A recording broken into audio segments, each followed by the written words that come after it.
agjensine, sepse Ati që shkakton dëmin, ai që shkakton dëmin e të paguaj, po u futëm në këtë lojën e vogël, vetëm, dhe po nuk kuptuam se çfarë dimensioni krijon sigurimi, dhe çfarë frymare je biznesi sigurimi. Sigurimi si e pasi frymare biznesi, mos ka lidhje me biznesin, po s'ka lidhje fare. Dhe mund ta zvoglojmë edhe bisedën duke thënë. Po mos thuaj që ta çojmë në një lugin tjetër, je në të njëjtën lugin me panosokë, thjesht po e them zë më të lartë. Do ta çojmë do ta sjell prapë do të shkojë doti. Ideja është kjo që në momentin që ne merremi vetëm me sigurime motorike, kjo tregon një frymarrje shumë të vogël ekonomike të vendit tonë. E kupton? Pra, ne kur luhet në këtë brez, problemi është serioz, sepse nuk ka fuqi, pra ekonomia nuk ka fuqi dhe luhet vetëm dhe ndërsa ç'lidhje ka ekonomia ku primin e sigurimit të pagun private, mos ka lidhje. Është lidhja është, po them, ka investimi, ka zhvillimi ekonomik, ka shpërndarja e riskut, të gjitha kanë lidhje me industrinë e sigurimit. Nëse do jemi në industrinë e sigurimit pensionit, po, industrinë e sigurimit pensionit supplementare.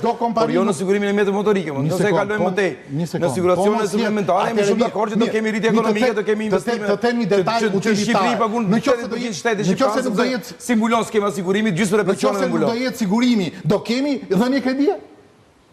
Do kemi dhënie kredie? Po flasim për sigurimin e pronës. Sigurimin e jetës. Jetë edhe pronë, të dyja bashkë. Kalojmë në një nivel tjetër po.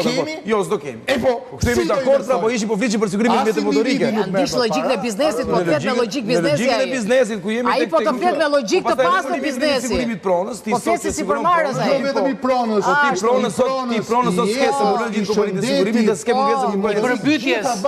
I përmbytje, të gjitha bashkë. Tani, ka patur ankimime kundra këtij vendimi, çka ka bërë AMF-ja? AMF-ja ka miratu, më çfarë të bëj? Po jo më jo. AMF-ja thotë. Pati kontestime. AMF-ja ka nxjerrë vetë. AMF-ja ka nxjerrë, është organi që rregullon. Problemi është qarku, llogaritja mbas qarkut.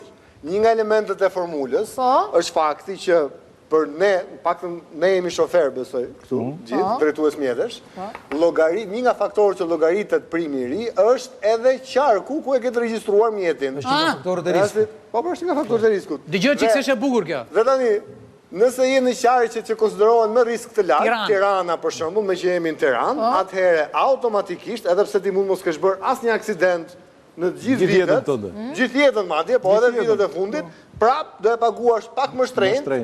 Më shtrenjtë, madje se dikush... Atëre ky është diskriminim. Është diskriminim. Absolutisht, sepse përgjegjësinë për dëmin, unë kam individuale. Pra, nëse dikush tjetër, nëse shoferët e qarkut tim kanë bërë aksidente më shumë, nuk është fajim si individu. Nuk është fajim.